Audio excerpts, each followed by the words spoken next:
ರಾಜ್ಯ ಸರ್ಕಾರ ಜಾತಿಗಣತಿ ನಡೆಸಲು ಸನ್ನದ್ಧವಾಗಿದೆ. ಆದರೆ ಸರ್ಕಾರದ ಸಮೀಕ್ಷೆಗೆ ವೀರಶೈವ ಲಿಂಗಾಯತ ಸಮುದಾಯ ಹಾಗೂ ಒಕ್ಕಲಿಗರು ಒಂದೊಂದು ರೀತಿ ವಾದ ಮಂಡನೆ ಮಾಡ್ತಾ ಇದ್ದಾರೆ.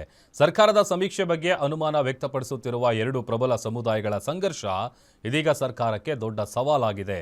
ವೀರಶೈವ ಲಿಂಗಾಯತರು ಹುಬ್ಬಳ್ಳಿಯಲ್ಲಿಂದು ಸಭೆ ಮಾಡಿದರೆ ಒಕ್ಕಲಿಗರು ನಾಳೆ ಸಮುದಾಯದ ಸಭೆ ಕರೆದಿರೋದು ವಿಶೇಷವಾಗಿದೆ ನೋಡಿ.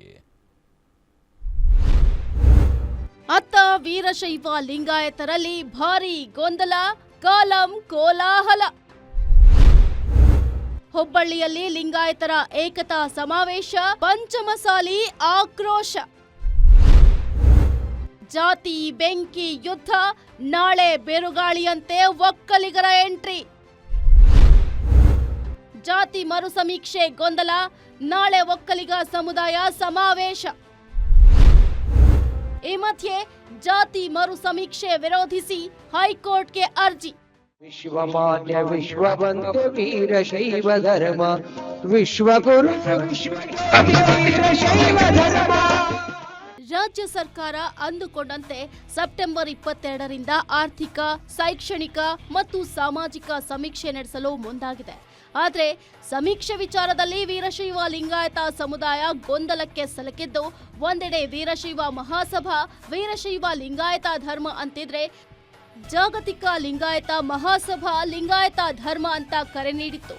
ವಿರಕ್ತ ಮಠದವರು ಧರ್ಮದ ಕಾಲಂನಲ್ಲಿ ಲಿಂಗಾಯತ ಬರೆಸಿ ಉಪಪಂಗಡದಲ್ಲಿ ವೀರಶೈವ ಅಂತ ಬರೆಸಲು ಕರೆ ನೀಡಿತ್ತು. ಯಾರು ಈ ಮಧ್ಯಭಾಗದ ವೇದಿಕೆಯಲ್ಲಿ ಯಾರು ಮಹಾಸಭೆಯ ಪದಾಧಿಕಾರಿಗಳು ಇರೋದು ಬೇಡ.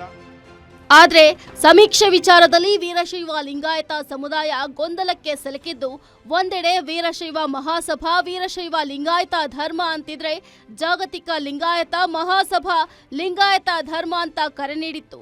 ವಿರಕ್ತ ಮಠದವರು ಧರ್ಮದ ಕಾಲಂನಲ್ಲಿ ಲಿಂಗಾಯತ ಬರೆಸಿ ಉಪಪಂಗಡಗಳಲ್ಲಿ ವೀರಶೈವ ಅಂತ ಬರೆಸೋದಕ್ಕೆ ಕರೆ ನೀಡಿತ್ತು. ಸಮೀಕ್ಷೆ ವಿಚಾರದಲ್ಲಿ ಗೊಂದಲಕ್ಕೆ ಕಾರಣವಾಗಿದ್ದ ವೀರಶೈವ ಲಿಂಗಾಯತ ಸಮುದಾಯ ಇಂದು ಹುಬ್ಬಳ್ಳಿಯಲ್ಲಿ ಸಮಾವೇಶ ನಡೆಸಿ ಒಗ್ಗಟ್ಟು ಪ್ರದರ್ಶನ ಮಾಡಿ ವೀರಶೈವ ಲಿಂಗಾಯತ ಸಮುದಾಯದ ಒಗ್ಗಟ್ಟನ್ನ ಪ್ರದರ್ಶನ ಮಾಡಿದ್ರು.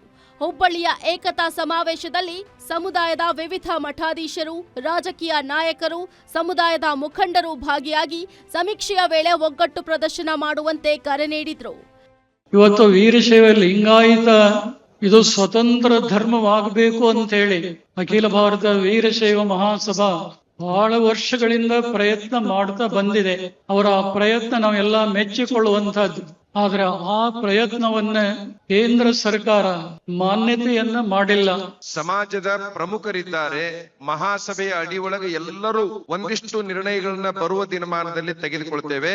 ಈ ಅಖಂಡ ವೀರಶೈವ ಲಿಂಗಾಯತ ಸಮಾಜಕ್ಕೆ ಧಕ್ಕೆಯನ್ನು ಉಂಟು ಮಾಡುವ ಯಾವುದೇ ಶಕ್ತಿಗಳ ವಿರುದ್ಧ ನಾವೆಲ್ಲರೂ ಒಂದಾಗಿರುವಂತಹ ತೀರ್ಮಾನವನ್ನ ಮಾಡಿದ್ದೇವೆ ಅನ್ನುವಂತಹ ಮಾತನ್ನ ಹೇಳಿ, ಮತ್ತೆ ಸರ್ಕಾರ ಸಮೀಕ್ಷೆಗೆ ಮುಂದಾಗಿರುವ ಹಿನ್ನೆಲೆಯಲ್ಲಿ ಒಕ್ಕಲಿಗ ಸಮುದಾಯ ಸಹ ಫುಲ್ ಅಲರ್ಟ್ ಆಗಿದೆ. ನಿರ್ಮಲಾನಂದನಾಥ ಸ್ವಾಮೀಜಿ ಅವರ ನೇತೃತ್ವದಲ್ಲಿ ನಾಳೆ ಬೆಳಿಗ್ಗೆ 10 ಗಂಟೆಗೆ ವಿಜಯನಗರದ ಆದಿಚುಂಚನಗಿರಿಯಲ್ಲಿ ಮಠದಲ್ಲಿ ಒಕ್ಕಲಿಗ ಸಮುದಾಯದ ನಾಯಕರ ಸಭೆ ನಡೆಯಲಿದ್ದು, ಈ ಸಭೆಯಲ್ಲಿ ಒಕ್ಕಲಿಗ ಕ್ರಿಶ್ಚಿಯನ್ ಜಾತಿ ಪಟ್ಟಿಯಲ್ಲಿ ಹೊಸದಾಗಿ ಸೇರ್ಪಡೆಯಾದ ವಿಚಾರ ಸೇರಿದಂತೆ ಸಮೀಕ್ಷೆಯ ಕುರಿತು ಸಮಗ್ರವಾಗಿ ಚರ್ಚೆ ನಡೆಸಲು ಒಕ್ಕಲಿಗ ಸಮುದಾಯ ನಿರ್ಧಾರ ಮಾಡಿದೆ. ಈ ಸಭೆಯಲ್ಲಿ ಕೇಂದ್ರ ಸಚಿವ ಎಚ್.ಡಿ. ಕುಮಾರಸ್ವಾಮಿ, ವಿಪಕ್ಷ ನಾಯಕ ಆರ್. ಅಶೋಕ್, ಡಿಸಿಎಂ ಡಿ.ಕೆ. ಶಿವಕುಮಾರ್ ಸೇರಿದಂತೆ ಒಕ್ಕಲಿಗ ಸಮುದಾಯದ ಸಚಿವರು ಹಾಗೂ ಶಾಸಕರು ಕೂಡ ಭಾಗಿಯಾಗಲಿದ್ದು, ಸಭೆಗೆ ಮಾಜಿ ಪ್ರಧಾನಿ ದೇವೇಗೌಡರಿಗೂ ಕೂಡ ಆಹ್ವಾನ ನೀಡಲಾಗಿದೆ. ಹೋಗ್ಲಿ, ಇದನ್ನ ನೀವು ವೈಜ್ಞಾನಿಕವಾಗಾದ್ರೂ ಮಾಡಿದೀರಾ? ಈ ಸರ್ವೆನಾ ನೀವು ಜಾತಿ ಗಣತಿ ಲೆಕ್ಕಾಚಾರ ಮಾಡಬೇಕು ಅಂದ್ರೆ, ಇವತ್ತು ನಮ್ಗೆಲ್ಲ ತಿಳಿದ ಮಟ್ಟಕ್ಕೆ ಒಂದು 6 ಕೋಟಿ 70 ಲಕ್ಷವರೆಗೂ ನಾವೆಲ್ಲರೂ ರಾಜ್ಯದಲ್ಲಿ ಜನ ಇದ್ದಾರೆ ಅಂತಕ್ಕಂಥದ್ದು ನಾವು ಭಾವಿಸಿದೀವಿ. ಈಗ ಈ ಸರ್ವೆ ನೀವು ಯಾವ ರೀತಿ ಕಂಡಕ್ಟ್ ಮಾಡಿದಿರಿ? ರಾಜ್ಯ ಸರ್ಕಾರ ಸಮೀಕ್ಷೆಗೆ ರೆಡಿ ಆಗ್ತಿದ್ದಂತೆ ವೀರಶೈವ ಲಿಂಗಾಯತ ಸಮುದಾಯದ ಸ್ವಾಮೀಜಿಗಳ ನೇತೃತ್ವದಲ್ಲಿ ಸಮುದಾಯ ಒಗ್ಗಟ್ಟು ಪ್ರದರ್ಶನ ಮಾಡಿದ್ದು ವಿಶೇಷವಾಗಿದ್ರೆ, ಇನ್ನೊಂದೆಡೆ ಒಕ್ಕಲಿಗ ಸಮುದಾಯ ಸಹ ಸಮೀಕ್ಷೆ ವಿಚಾರವಾಗಿ ನಾಳೆ ಸುದೀರ್ಘ ಚರ್ಚೆಗೆ ಮುಂದಾಗಿದೆ. ಆದರೆ ಎರಡು ಪ್ರಬಲ ಸಮುದಾಯಗಳು ಸಮೀಕ್ಷೆಯ ವೇಳೆ ಒಂದಾಗಿದ್ದು ಒಗ್ಗಟ್ಟು ಪ್ರದರ್ಶನಕ್ಕೆ ಮುಂದಾಗಿರೋದು ವಿಶೇಷವಾಗಿದೆ. ವೀರೇಶ್ ದಾನಿ, ಪೊಲಿಟಿಕಲ್ ಬ್ಯೂರೋ, ಗ್ಯಾರಂಟಿ ನ್ಯೂಸ್.